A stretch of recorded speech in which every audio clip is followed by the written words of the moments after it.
ಸಮಸ್ಯೆ ಕಷ್ಟ ಕೇಳೋನು ಈ ರಾಜಕಾರಣಿಗಳು ಕೇಳಲ್ಲ, ನನ್ ಮಕ್ಳು ಕೇಳಲ್ಲ. ಈ ಶರ್ಟ್ ಹೊರಗೋಗಿ 1.5 ತಿಂಗಳಾಗೋಯ್ತೆ, ಒಂದು ಶರ್ಟ್ ತಗೊಳಕ್ ಆಯ್ತಾ ಇಲ್ಲ. 250 ರೂಪಾಯಿ. ಜನ ಏನ್ ಕೇಳ್ತಾರೆ? ಅವ್ರ ಊಟ ಕೇಳಲ್ಲ, ಬಟ್ಟೆ ಕೇಳಲ್ಲ. ಜನ ಕೇಳೋದು ಓಡಾಡಕ್ಕೆ ರೋಡ್, ಕುಡಿಯಕ್ಕೆ ನೀರು, ಓಡಾಡಕ್ಕೆ ಜಾಗ. ಬಟ್ ಅದನ್ನೇ ಇವರು ಒದಗಿಸ್ಕೊಡ್ತಾ ಇಲ್ಲ ಅಂದ್ರೆ ಸರ್ಕಾರ ಇಂಥ ಸರ್ಕಾರ ನಮಗೆ ಬೇಡ.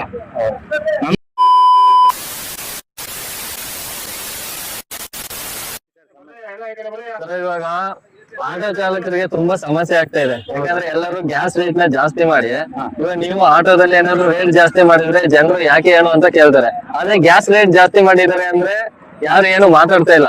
ಈಗ ನೀವು ಆಟೋ ಚಾಲಕರದು ಏನಾದ್ರು ಕಷ್ಟನ ಯಾರು ಅರ್ಥ ಮಾಡ್ಕೋತಾರೆ? ಏನು ಒಮ್ಮೆ 59 ರೂಪಾಯಿ 50 ಪೈಸೆ ಐತಿ ಗ್ಯಾಸು. ಇವತ್ತು 120 ರೂಪಾಯಿ 115 ರೂಪಾಯಿ ಲೀಟರ್ ಆಗೈತೆ. ಆಟೋ ಸಮಸ್ಯೆ ಕಷ್ಟ ಕೇಳೋನು ಈ ರಾಜಕಾರಣಿಗಳು ಕೇಳಲ್ಲ, ನನ್ ಮಕ್ಳು ಕೇಳಲ್ಲ. ಈ ಶರ್ಟ್ ಹೊರಗೋಗಿ 1.5 ತಿಂಗಳಾಗೋಯ್ತೆ, ಒಂದು ಶರ್ಟ್ ತಗೊಳಕ್ ಆಯ್ತಾ ಇಲ್ಲ. 250 ರೂಪಾಯಿ ಒಂದು ಚಪ್ಪಲಿ ತಗೊಳಕ್ ಆಯ್ತಾ ಇಲ್ಲ. ನಮ್ಮ ಸಮಸ್ಯೆ ಕೇಳ್ತಾ ಇದೀನಿ ನನ್ನ ಮಕ್ಳಿಗೆ. ಅವ್ರಿಗೆ ಏನ್ ಓಟ್ ಹಾಕಿ ಏನ್ ಸಮಸ್ಯೆ ಮಾಡಿ ಏನ್ ಉದ್ಧಾರ ಮಾಡೋದು, ಏನ್ ಪ್ರಯೋಜನ? ಇವಾಗ ನಿಮ್ಮ ಆಟೋ ಚಾಲಕರಿಗೆ ಏನಾದ್ರು ಹೆಲ್ಪ್ ಆಗ್ಬೇಕು. ಈಗ ನೆಕ್ಸ್ಟ್ ನೀವ್ ಯಾರನ್ನಾದ್ರು ಪೊಲಿಟಿಕ್ಸ್ ಅಲ್ಲಿ ಗೆಲ್ಸ್ಬೇಕು ಅಂದ್ರೆ ನೀವ್ ಯಾರನ್ನಾದ್ರು ಚೂಸ್ ಮಾಡ್ತೀರಾ? ಪೊಲಿಟಿಕಲ್ ಗೆಲ್ಸ್ಬೇಕಂದ್ರೆ ಅಂತ ನಿಷ್ಠಾವಂತರು ಯಾವನು ಬರಲ್ಲ ಅಂತ ನನ್ನ ಅಭಿಪ್ರಾಯ. ಯಾಕೆಂದ್ರೆ ಜನಕಿತ್ತು ನನ್ ನೆಕ್ಲೇಬೇಕಂತೆ ಅಂತ ನನ್ ಮಗನ್ ಕಾಲ ಆಗೈತೆ. ಇಲ್ಲಿ ಒಳ್ಳೆಯವನಂತ ಬರೋನ್ ಯಾವನು ಒಳ್ಳೇದ್ ಮಾಡಲ್ಲ, ಒಳ್ಳೇದ್ ಮಾಡ್ಬೇಕಂತ ಬರೋನ್ ಮಾತ್ರ ಒಳ್ಳೇದ್ ಮಾಡ್ತಾನೆ. ಎಲ್ಲರೂ ಬರೀ ಯಾವ ತರ ದುಡ್ಡು ಮಾಡೋದು ಏನು ಅಂತ ನೋಡ್ತಾರೆ, ಬಟ್ ಜನರ ಸಮಸ್ಯೆನ ಯಾರು ಕೇಳಲ್ಲ. ಇವತ್ತೊಂದ್ ದಿವಸ ಬಂದ್ 5 ವರ್ಷಕ್ಕೆ 5 ಕೋಟಿ ಇದ್ದಿದ್ದು, ಇನ್ 10 ವರ್ಷಕ್ಕೆ 150 ಕೋಟಿ ಆಗಿರುತ್ತೆ. ಯಾರಪ್ಪನ ಮನೆ ದುಡ್ಡು ಅದು? ಯಾರಪ್ಪನ ಮನೆ ದುಡ್ಡು? ಅದೇ ಹಂಗೆ 5 ಕೋಟಿ 150 ಕೋಟಿ ಆಯ್ತು. ಅದು 25 ವರ್ಷದಿಂದ ಆಟ ಓಡ್ತಾ ಇದೀವಿ ನೋಡ್ರಿ. ಒಂದು ಶರ್ಟ್ ನ ಹಿಂಗ್ ಮಡ್ಸಿ ಹೊಲ್ಸ್ಕೊಳಕ್ ಆಯ್ತಾ ಇಲ್ಲ. 250 ರೂಪಾಯಿ ಗ್ಯಾಸ್ ಹಾಕಿದ್ರೆ ಹೆಂಗೋ 600 ರೂಪಾಯಿ ಹೊಡಿತಿದ್ದು. ಇವತ್ತು 120 ರೂಪಾಯಿ ಗ್ಯಾಸ್ ಹಾಕ್ಸಿ 600-700 ರೂಪಾಯಿ ಗ್ಯಾಸ್ ಕೊಟ್ಟಿ ಕಲೆಕ್ಷನ್ 250 ಕೊಟ್ಟಿ ಅವ್ನ ಹೆಂಡತಿ ಮಕ್ಳಿಗೆ ಏನ್ ಹಾಕೋದು? 3 ಹೊತ್ತು ಊಟ ಉಣ್ಣಕ್ಕಾಗಲ್ಲ ಅಂದ್ರೆ ನಮ್ದೊಂದ್ ಜೀವನನ ಒಂದ್ ಬಾಳ ಹೇಳಿ ನೀವು. ಈಗ ನಮ್ದು ಆಟೋ ಚಾಲಕರ ಸಮಸ್ಯೆನ ಈಗ ಯಾರು ಅರ್ಥ ಮಾಡ್ಕೊತಾ ಇಲ್ಲ. ಎಲ್ಲರೂ ಯಾವ ತರ ದುಡ್ಡು ಮಾಡ್ಬೇಕು ಮತ್ತೆ ಯಾವ್ದಕ್ ಜಾಸ್ತಿ ಮಾಡ್ಬೇಕು ಅದಕ್ಕೆಲ್ಲ ರೇಟ್ ಎಲ್ಲ ಜಾಸ್ತಿ ಮಾಡ್ತಾ ಇದಾರೆ. ಈಗ ಜನರಿಗೆ ಹೆಂಗ್ ಹೆಲ್ಪ್ ಮಾಡ್ಬೇಕು ಅನ್ನೋದನ್ನ ಯಾರು ನೋಡ್ತಾ ಇಲ್ಲ. ಇವಾಗ ಏನ್ ರೇಟ್ ಕಮ್ಮಿ ಇದೆ ಅಂತ ಹೇಳ್ತೀರಾ ನೀವು? ಏನ್ ರೇಟ್ ಕಮ್ಮಿ ಇದೆ? ರೇಟ್ ಯಾವ್ದನ್ನ ರೇಟ್ ಕಡಿಮೆ ಮಾಡ್ಬೇಕು ಅದನ್ನ ಯಾರು ಮಾಡ್ತಾ ಇಲ್ಲ. ಹೌದು, ಏನ್ ರೇಟ್ ಕಮ್ಮಿ ಇದೆ ಹೇಳ್ರಿ. ಈಗ ಎಲ್ಲ ರೇಟ್ ಜಾಸ್ತಿನೇ ಇದೆ ಹೊರತು ಯಾವ್ದು ಕಡಿಮೆ ಆಗಿಲ್ಲ. ಹೌದು, ಈ ಗ್ಯಾಸ್ ಇಂದ ಆಟೋ ಚಾಲಕರಿಗೆ ಎಷ್ಟು ತೊಂದರೆ ಆಗಿದೆ. ಇವಾಗ ಅದನ್ನೇ ನಂಬ್ಕೊಂಡು ಎಷ್ಟೋ ಜನ ಇರ್ತಾರೆ. ಅದರಿಂದ ಮನೆಯವ್ರಿಗೆ ಎಲ್ಲರಿಗೂ ತೊಂದರೆ ಆಗಿದೆ. ಇದನ್ನ ಯಾರು ಅರ್ಥ ಮಾಡ್ಕೊತಾ ಇಲ್ಲ, ಯಾರು ನೋಡ್ತಾ ಇಲ್ಲ. ಅವ್ರನ್ನ ನೀವು ಆಟೋ ಚಾಲಕರಿಗೆ ತೊಂದರೆ ಆಗುತ್ತೆ ಅಂದ್ರೆ ಅವ್ರು ತೋರ್ಸ್ತಾರೆ, ಅಮೆರಿಕ ತೋರಿಸ್ತಾರೆ, ಇರಾನು ಇಂಥ ಕಂಟ್ರಿಗಳು ತೋರಿಸ್ತಾರೆ ಹೊರತು ಸಮಸ್ಯೆಗಳನ್ನ ಬಗೆಹರಿಸೋನು ಯಾವನು ಇಲ್ಲ ಸರ್. ಯಾಕೆ ಸುಮ್ನೆ ಮಾಡಬೇಕು? LPG ಆಟೋ ಫೈನಾನ್ಸ್ ಕೊಡ್ತಾ ಇಲ್ಲ. LPG ಆಟೋ ಫೈನಾನ್ಸ್ ಇರ್ಲಿ, CNG CNG 2 ರೂಪಾಯಿ ಜಾಸ್ತಿ ಮಾಡಿದಾರಲ್ಲ. CNG 3 ರೂಪಾಯಿ ಜಾಸ್ತಿ ಮಾಡಿದ್ದಾರೆ. ಡೀಸೆಲ್ ರೇಟ್ ಜಾಸ್ತಿ ಮಾಡಿದ್ದಾರೆ, ಪೆಟ್ರೋಲ್ ರೇಟ್ ಜಾಸ್ತಿ ಮಾಡಿದ್ದಾರೆ. ಹೆಂಗೆ ಸರ್ ಬದುಕೋದು? ಹಿಂಗಾದ್ರೆ ಬಡವನಾಗಿ ಇರ್ತಾನೆ, ಶ್ರೀಮಂತರಾಗಿ ಇರ್ತಾನೆ. ನಮ್ ಸಮಸ್ಯೆ ಕೇಳೋ ಕೋಳಿ ನನ್ ಮಕ್ಕಳು ಯಾರು ಇಲ್ಲ. ಎಲ್ಲದಕ್ಕೂ ಗ್ಯಾಸ್ಗೆ ಅಂತ ಎಲ್ಲದಕ್ಕೂ ರೇಟ್ ಜಾಸ್ತಿ ಮಾಡ್ತಾರೆ. ಅದೇ ಆಟೋಗೆ ರೇಟ್ ಜಾಸ್ತಿ ಮಾಡಿ ಅಂದ್ರೆ ಯಾರು ಇಲ್ಲ. ಇವಾಗ ಮೊದ್ಲು 20 ರೂಪೀಸ್ ತಗೋತಾ ಇದ್ರೆ ಇವಾಗ ರೇಟ್ ಜಾಸ್ತಿ ಆಗಿದೆ ಅಂತ ನೀವು 25-30 ರೂಪೀಸ್ ಮಾಡಿದ್ರೆ ಯಾರು ಅದಕ್ಕೆ ಸಪೋರ್ಟ್ ಮಾಡಲ್ಲ. ಏನಕ್ಕೆ ಮಾಡಿದ್ರಿ ಅಂತ ನಿಮ್ನ ಕ್ವಶನ್ ಮಾಡ್ತಾರೆ. ಅದೇ ಗ್ಯಾಸ್ ಮಾಡಿದಾರಲ್ವಾ ಅದನ್ನ ಯಾರು ಕೇಳಲ್ಲ. ಇಲ್ಲಿನ ಜನಗಳ ಮೇಲೆ ನಾವು ಹಾಕಕ್ಕಾಗಲ್ಲ. ಯಾಕಂದ್ರೆ ಅವ್ರು 15,000 ರೂಪಾಯಿ ಸಂಬಳ ತಗೋತಾರೆ. ಅವ್ರು ಡೈಲಿ ನಮ್ಗೆ 15, 20, 30 1 ಡಬಲ್ ಕೊಟ್ಬಿಟ್ಟು ಹೋಗಕ್ಕಾಗಲ್ಲ. ನಮ್ಗೆ ಎಷ್ಟೇ ಸಮಸ್ಯೆ ಬಂದ್ರು ನಾವು ಜನಗಳನ್ನ ಸೇಫ್ಟಿಯಿಂದ ಕರ್ಕೊಂಡೋಗಿ ಅಷ್ಟೇ ಕೊಡ್ಬೇಕಂತ ಹೊರತು ನನ್ನ ಮಕ್ಕಳು ಜಾಸ್ತಿ ಮಾಡಿದ್ರು ನಾವು 1 ರೂಪಾಯಿ ಜಾಸ್ತಿ ಮಾಡಿಲ್ಲ. ಮಾಡಕ್ ಆಗೋದು ಇಲ್ಲ, ಅವ್ರು ಕೊಡೋದು ಇಲ್ಲ. ಕೊಟ್ರೆ ಅವ್ರೂ ಉದಾರ ಆಗಲ್ಲ. ಆ ಪರಿಸ್ಥಿತಿಲಿ ಅವರು ಇದಾರೆ. ಏನ್ ಕಮ್ಮಿ ಇದೆ ಹೇಳ್ರಿ ನೋಡೋಣ. ಒಂದ್ ಎಣ್ಣೆ ಅಂಗಡಿ ಹೋದ್ರೆ ಎಣ್ಣೆ ರೇಟ್ ಜಾಸ್ತಿ, ಒಂದ್ ಬೆಳೆ ಕೆಲಸ ಬೆಳೆ ಕಾಲ ರೇಟ್ ಜಾಸ್ತಿ, ಸಮಸ್ಯೆ ಮನೆ ಗ್ಯಾಸ್ ರೇಟ್ ಜಾಸ್ತಿ. ಏನ್ ಕಮ್ಮಿ ಇದೆ ಹೇಳ್ರಿ ನೋಡೋಣ. 2 ಇಡ್ಲಿ 2 ವಡೆಗೆ 60 ರೂಪಾಯಿ. 80 ರೂಪಾಯಿ ನೋಡಿ, ಇವ್ನು 80 ರೂಪಾಯಿ ತಿಂದು ಬಂದವನಂತೆ. ಸಮಸ್ಯೆ ಆಗಿದೆ. ಇದಕ್ಕೊಂದು ಪರಿಹಾರ ಮಾಡ್ತೀವಿ ಸರ್ ನೋಡೋಣ.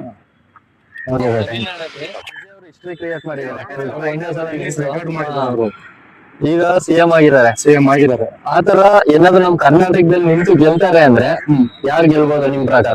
ಆತರ ಜನನಾಯಕ ಅಂತ ಇರೋರು ಒಬ್ರೆ ನಮ್ಮ ದೇಶದಲ್ಲಿ, ನಮ್ಮ ಕರ್ನಾಟಕದಲ್ಲಿ ಕುಮಾರಸ್ವಾಮಿ ಒಬ್ರೆ. ಅದು ಬಿಟ್ಟು ನೆಕ್ಸ್ಟ್ ಆತರ ಜನ ಆಯ್ತು ಯಾರು ಆಗಕ್ ಸಾಧ್ಯನೂ ಇಲ್ಲ. ಅವ್ರು ಗೆದ್ರೆ ರೈತರಿಗೆ ತುಂಬಾ ಅನುಕೂಲ, ಬಡವ್ರ ಬಗ್ಗರು ತುಂಬಾ ಬದುಕ್ತಾರೆ. ನಿಜ, ಹೌದು. ಈ ಸರ್ಕಾರದಿಂದ ಜನಕ್ಕೆ ಏನು ಸೌಲಭ್ಯ ಸಿಕ್ಕಿಲ್ಲ, ಏನೂ ಅನುಕೂಲ ಇಲ್ಲ. ಬಟ್ ಇವರಿಂದ ಜನ ಸೋತೋಗ್ಬಿಟ್ಟಾರೆ. ಏನು ಅವ್ರ ಹತ್ರ ಎಕ್ಸ್ಪೆಕ್ಟ್ ಮಾಡಕ್ ಆಗ್ತಾ ಇಲ್ಲ ಜನ ಸರ್ಕಾರದಿಂದ. ಜನ ಏನ್ ಕೇಳ್ತಾರೆ, ಅವ್ರ ಹತ್ರ ಊಟ ಕೇಳಲ್ಲ, ಬಟ್ಟೆ ಕೇಳಲ್ಲ. ಜನ ಕೇಳೋದು ಓಡಾಡಕ್ಕೆ ರೋಡ್, ಕುಡಿಯಕ್ಕೆ ನೀರು, ಓಡಾಡಕ್ಕೆ ಜಾಗ. ಬಟ್ ಅದನ್ನೇ ಇವರು ಒದಗಿಸ್ಕೊಡ್ತಾ ಇಲ್ಲ ಅಂದ್ರೆ ಸರ್ಕಾರ ನಮಗೆ ಬೇಡ. ನಮ್ಗೆ ಮತ್ತೆ ಒಬ್ರು ಜನನಾಯಕರು ಆಗ್ಬೇಕು ಅಂದ್ರೆ ಕುಮಾರಸ್ವಾಮಿ ಒಬ್ರೆ. ಅವ್ರು ಬಿಟ್ಟು ಆ ಸ್ಥಾನನ ಯಾರು ತುಂಬಕ್ ಆಗಲ್ಲ. ಈ ಸಲ ಏನಾದ್ರು ಚೇಂಜಸ್ ಮಾಡ್ಬೋದ ಜನ? ಚೇಂಜಸ್ ಮಾಡ್ಬೋದು ಅಂದ್ರೆ ಕುಮಾರಸ್ವಾಮಿ ಒಬ್ರನ್ನೇ ಚೇಂಜಸ್ ಮಾಡ್ಬೋದು. ಬಟ್ ಇನ್ನ ಅಂತ ಘಟಾನುಘಟಿಲಿ ಯಾರು ಇಲ್ಲ, ಅಂತ ಜನನಾಯಕರು ಯಾರು ಇಲ್ಲ. ನಮ್ಮ ಕರ್ನಾಟಕದಲ್ಲಿ ಅಂತ ಇರೋರು ಒಬ್ರೆ ಕುಮಾರಸ್ವಾಮಿ. ಜನಕ್ಕೆ ಅನುಕೂಲ ಮಾಡ್ಕೊಳ್ಳೋ ವ್ಯಕ್ತಿ ನೋಡಿದ್ರೆ ಅವ್ರೊಬ್ರೆ ಇವತ್ತಿನ ಇದಕ್ಕೆ. ಈಗ ನೆಕ್ಸ್ಟ್ ಕುಮಾರಸ್ವಾಮಿ ಅವ್ರು ಏನಾದ್ರು ಗೆದ್ರೆ ಜನರು ಒಳ್ಳೇದ್ ಮಾಡ್ತಾರ? ಮಾಡ್ತಾರೆ.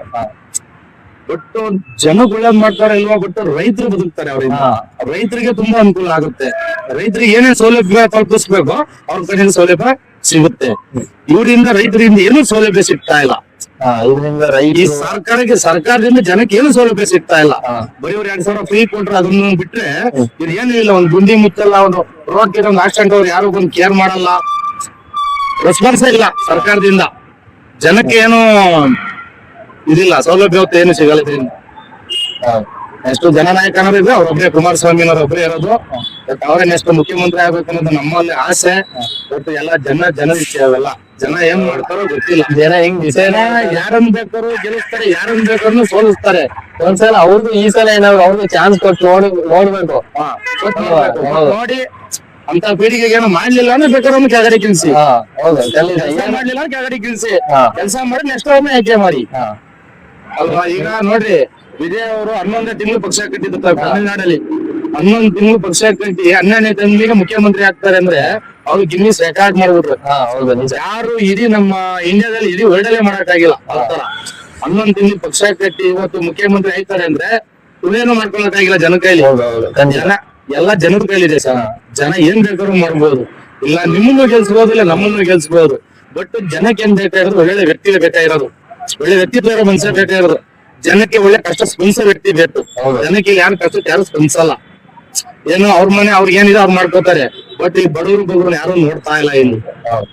ಈಗ ಒಬ್ರನ್ನ ಓಟ್ ಹಾಕ್ತಿವಿ ಅಂದ್ರೆ ಏನ್ ಕೇಳ್ತೀವಿ ಅವ್ರ ಹತ್ರ? ಏನಾದ್ರು ಬಟ್ಟೆ ಕೇಳ್ತೀವ, ಊಟ ಕೇಳ್ತೀವ, ಇಲ್ಲ ಆಸ್ತಿ ಕೊಡಿ ಅಂತ ಕೇಳ್ತೀವಿ? ಏನು ಕೇಳಲ್ಲ. ನಾವು ಕೇಳ್ತಾರ ಓಡಾಡಕ್ಕೆ ರೋಡು, ಕುಡಿಯಕ್ಕೆ ನೀರು. ಇದನ್ನೆಲ್ಲ ಜನನೇ ಅರ್ಥ ಮಾಡ್ಕೋಬೇಕು. ಅವ್ರಿಗೆ ಅರ್ಥ ಮಾಡ್ಕೊಂಡು ಓಟ್ ಹಾಕ್ಬೇಕು. ಒಳ್ಳೆ ವ್ಯಕ್ತಿನ ಆಯ್ಕೆ ಮಾಡ್ಬೇಕು ಇವ್ರು. ಒಳ್ಳೆ ವ್ಯಕ್ತಿನ ಆಯ್ಕೆ ಮಾಡ್ತಾ ಇಲ್ಲ ಜನ. ಈ 2,000 ಕೊಟ್ಟು ನಿಮ್ಗೆ ಹಾಕ್ತಾರೆ, 3,000 ಕೊಟ್ಟು ನಮ್ಗೆ ಹಾಕ್ತಾರೆ. ಎಲ್ಲರೂ ದುಡ್ಡಿನ ಮುಖ ನೋಡ್ತಾವ್ರೆ.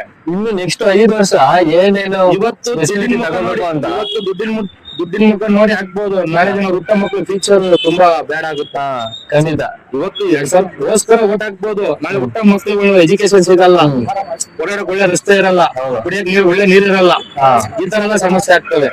ಬಟ್ ಜನ ಅರ್ತ್ಕೊಂಡು ಒಳ್ಳೆ ಪ್ರಜೆನ ರೂಪಿಸಿ ನಮ್ ಕರ್ನಾಟಕಕ್ಕೆ ಒಳ್ಳೆ ಮುಖ್ಯಮಂತ್ರಿ ಆಗುವಂತ ವ್ಯಕ್ತಿ ಬರ್ಬೇಕಂದ್ರೆ ಕುಮಾರಸ್ವಾಮಿ ಒಬ್ಬರೇ ಇರೋದು. ಅವ್ರು ಗೆದ್ದೆ ರೈತರಿಗೂ ಒಳ್ಳೆ ಸೌಲಭ್ಯ ಸಿಗುತ್ತೆ. ರೈತರು ಅನ್ನೋದಕ್ಕಿಂತ ಆಲ್ಮೋಸ್ಟ್ ಎಲ್ಲ ನಮ್ಮ ಜನಾಂಗರು, ಈಗ ಕ್ಯಾಸ್ಟ್ ಬೇರೆ ಯಾವ್ದು ನಾವ್ ಹೇಳ್ತಾ ಇಲ್ಲ. ನೀವು ಒಂಥರ ನಾರ್ಮಲ್ ಮುಸ್ಲಿಂ, ನಾವು ನಾರ್ಮಲ್ ಮುಸ್ಲಿಂ. ಪ್ರತಿಯೊಬ್ರು ನಮ್ಮ ಕರ್ನಾಟಕದ ಎಷ್ಟು ಜನಸಂಖ್ಯೆ ಇದ್ದಾರೆ ಎಲ್ಲರಿಗೂ ಒಳ್ಳೇದಾಗುತ್ತೆ. ಬಟ್ ಅವ್ರು ಯಾರಿಗೂ ಅನ್ಯಾಯ ಮಾಡಿಲ್ಲ. ಹೌದು, ನಿಜ. ಸ್ವಾಮಿಯವರು ಯಾರಿಗೂ ಅನ್ಯಾಯ ಮಾಡಿಲ್ಲ. ನಾವಿಂತ ಪೀಳಿಗೆ ಸುಮಾರು ನೋಡ್ಬಿಟ್ಟಿದೀವಿ. ಬುದ್ಧಿ ಬಂದಾಗಿಂದ ನಮ್ಗೆ ಅರಿವಾಗಿರೋದಂದ್ರೆ ಕುಮಾರಸ್ವಾಮಿ ಒಬ್ರೆ. ಫೀಲ್ಡ್ ಅಲ್ಲಿ ಮುಖ್ಯಮಂತ್ರಿ ಫೀಲ್ಡ್ ಅಲ್ಲಿ ಏನಾದಿದ್ರೆ ಅವ್ರೊಬ್ರೆ. ಜನನಾಯಕ ಅಂದ್ರೆ ಅವ್ರೊಬ್ರೆ ಇರೋದು. ಬಟ್ ಯಾರು ಅಂತ ಜನನಾಯಕರು ಯಾರು ಇಲ್ಲ. ಚೆನ್ನಾಗಿ ಹೇಳಿದೆ. ನಿಮ್ಮ ಮಾತಲ್ಲಿ ಒಂದ್ ಅರ್ಥ ಇತ್ತು ನೀವು ಹೇಳೋದ್ರಲ್ಲಿ. ಇದನ್ನೆಲ್ಲ ಜನರು ಏನಕ್ಕೆ ಅರ್ಥ ಮಾಡ್ಕೊತಾ ಇಲ್ಲ, ಗೊತ್ತಾಗ್ತಾ ಇಲ್ಲ. ಇವತ್ತು ನಾವೇನ್ ಹೇಳ್ತೀವಿ ಅಂದ್ರೆ ನಮಗ್ ಬೇಕಾಗಿರೋದು ಓಡಾಡಕ್ ರಸ್ತೆ. ನಾವ್ ಅವ್ರ ಹತ್ರ ಮಕ್ಳು ಫೀಸ್ ಕಟ್ಟಿ ಅಂತಾನು ಕೇಳಲ್ಲ. ಅಟ್ಲೀಸ್ಟ್ ಇಷ್ಟೆಲ್ಲಾ ಮಾಡ್ತಾವ್ರೆ. ನಾವ್ ಕೇಳ್ತಾ ಇರೋದು ಗೌರ್ಮೆಂಟ್ ಸ್ಕೂಲ್ ನ ಮುಚ್ಚಬೇಡಿ. ಹೌದು, ಖಂಡಿತ. ಗೌರ್ಮೆಂಟ್ ಸ್ಕೂಲ್ ನೀವು ಡೆವಲಪ್ ಮಾಡಿ, ಪ್ರೈವೇಟ್ ಸ್ಕೂಲ್ ಮುಚ್ಚಿ, ಒಳ್ಳೆ ಎಜುಕೇಶನ್ ಕೊಡಿ. ನಮ್ಮ ದೇಶದಲ್ಲಿ ಎಜುಕೇಶನ್ ಕಡಿಮೆ. ನಮ್ಮಲ್ಲಿ ಟೆಕ್ನಾಲಜಿ ಜನಸಂಖ್ಯೆ ಬೇಜಾನಿದ್ದಾರೆ. ಬಟ್ ಅವ್ರಿಗೆ ಓದಕ್ ಆಗ್ತಾ ಇಲ್ಲ. ಆಗ್ತಾ ಇಲ್ಲ ಜನಕ್ಕೆ. ಎಷ್ಟೋ ಜನ ಫೀಸ್ ಕಟ್ಟಕ್ ಮಕ್ಕಳನ್ನ ಸ್ಕೂಲ್ಗೆ ಕಳಿಸ್ತಾ ಇಲ್ಲ. ಎಜುಕೇಶನ್ ಫ್ರೀ ಮಾಡ್ರಿ, ಜನಕ್ಕೆ ಅನುಕೂಲ ಮಾಡ್ಕೊಡ್ರಿ. ನಾವ್ ಕೇಳೋದಿಷ್ಟೇ. ಜನಕ್ಕೆ ಅನುಕೂಲ ಮಾಡ್ಕೊಡ್ರಿ. ಏನು ಜನ ಏನ್ ಕೇಳ್ತಾರೆ, ಒಂದ್ ಎಜುಕೇಶನ್ ಇವತ್ತು ಅವ್ನ್ 500 ರೂಪಾಯಿ ದುಡಿದ್ರೆ 400 ರೂಪಾಯಿ ಮನೆ ಕಾಣೋಕ್ ಆಗ್ತಾ ಇಲ್ಲ. ಏನಲ್ಲಿ ಈಗ ಬೆಲೆ ಏರಿಕೆ ತುಂಬಾ ಇದೆ.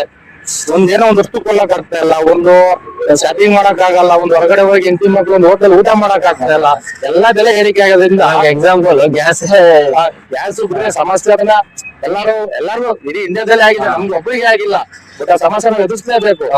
ಈಗ ಲಾಕ್ ಡೌನ್ ಆಯ್ತು, ಸಮಸ್ಯೆ ಎದುರಿಸಲು 2 ವರ್ಷ ತುಂಬಾ ಕಷ್ಟ ಇದೆ. ಬಟ್ ಅಂತ ನಮ್ಮ ಜನನಾಯಕ ಅನ್ನೋ ವ್ಯಕ್ತಿ ಅಂತ ಒಬ್ಬರೇ ಇದ್ರೆ ಕುಮಾರಸ್ವಾಮಿ ಒಬ್ಬರೇ.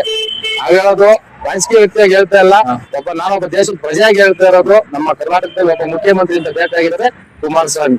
ಮುಂದೆ ಅವ್ರು ಬಂದ್ರೆ ಇನ್ನು ಸ್ಕೂಲ್ಗಳು ಗೌರ್ಮೆಂಟ್ ಸ್ಕೂಲ್ ಹೆಚ್ಚಾಯ್ತವ ಬಿಟ್ರೆ ಕಮ್ಮಿ ಆಗಲ್ಲ. ಅವರು ಫೀಲ್ಡ್ ಅಲ್ಲಿ 1200 ಸ್ಕೂಲ್ ಆದೋ, ಕಾಲೇಜುಗಳಾದೋ. ಈ ಫೀಲ್ಡ್ ಅಲ್ಲಿ 1200 ಸ್ಕೂಲ್ ಇತ್ತು ಎಲ್ಲ ಮುಕ್ತವ್ರೆ. ಹೌದು, ನಮ್ಮ ಸರ್ಕಾರದ ಕೆಲಸ ಏನ್ ಹೇಳ್ರಿ, ಒಬ್ಬ ಶಾಲೆಗೆ ಹೋದ್ರೆ ಗೌರ್ಮೆಂಟ್ ಸ್ಕೂಲ್ ಹೋದ್ರೆ ಒಬ್ಬ ಇದ್ರು ಇವ್ರು ಕೊಡ್ಬೇಕು, ಶಿಕ್ಷಣ ಕೊಡ್ಬೇಕು. ಇವ್ರು ಅದನ್ನು ಕೊಡ್ತಾ ಇಲ್ಲ. ಇವರು ಎಲ್ಲಾನು ಎಲ್ಲ ಮುಕ್ತಾವ್ರೆ. ಇಲ್ಲಿ ಜನಕ್ಕೆ ಏನ್ ಅನುಕೂಲ ಮಾಡ್ಕೊಟ್ಟಾರೆ? ಇವ್ರ 2000 ರೂಪಾಯಿ ಕೇಳಿದ್ರ, ಬಸ್ ಫ್ರೀ ಕೇಳಿದ್ರ, ಏನಿಲ್ಲ. ಈ ಕುಡಿಯೋ ಬೆಲೆ ರೈತರು ಜಾಸ್ತಿ ಮಾಡ್ತಾರೆ, ಎಲ್ಲ ಬಂದ್ ಮಾಡ್ಬಿಡ್ರಿ. ತಮಿಳ್ನಾಡಲ್ಲಿ 700 ಬಾರ್ ಮುಚ್ಚಿದ್ರಪ್ಪ. ಏನಕ್ಕೆ ಮುಚ್ಚಿದ್ರು? ಸ್ಕೂಲಿಂದ ತೊಂದ್ರೆ ಆಗ್ತಾ ಇದೆ ಮಕ್ಳಿಗೆ ಅಂತ ಮುಚ್ಚಿ ಬಿಡ್ರಿ. ಹೌದು, ಆ ಸರ್ಕಾರ ಮಾಡ್ಬೋದಲ್ಲ, ಯಾಕೆ ಮಾಡಲ್ಲ? ಅಲ್ಲಿ ಆಗ್ತಾ ಇದೆ ಅಂದ್ರೆ ಇದನ್ನ ಇಲ್ಲಿ ಏನಿಲ್ಲ, ಸರ್ಕಾರ ನಡೆಯಲ್ವಲ್ಲ. ಇವರು ಸುದ್ದಿ ತುಂಬ್ಕೊಳಕ್ಕಾಗಲ್ವಲ್ಲ. ಹೇಳ್ರಿ, ಹೇಳ್ತಾರೆ. ನಮಗ್ ಬೇಕಾಗಿರೋದು ಒಬ್ಬ ಜನನಾಯಕ, ಒಳ್ಳೆ ವ್ಯಕ್ತಿ ಬೇಕು ಅಂದ್ರೆ ಕುಮಾರಸ್ವಾಮಿ ಬೇಕು ನಮ್ಗೆ. ನೆಕ್ಸ್ಟ್ ಪೀಳಿಗೆಗೆ ಬೇಕಾಗಿರೋದ್ರೆ ಕುಮಾರಸ್ವಾಮಿ ಮುಖ್ಯಮಂತ್ರಿ ಆಗ್ಬೇಕು. ನಾವು ಕೇಳೋದೇ ಎಷ್ಟು. ಹಾಗೆ ಆಯ್ತಾರೆ ಸರ್, ಒಳ್ಳೇದಾಗ್ಲಿ.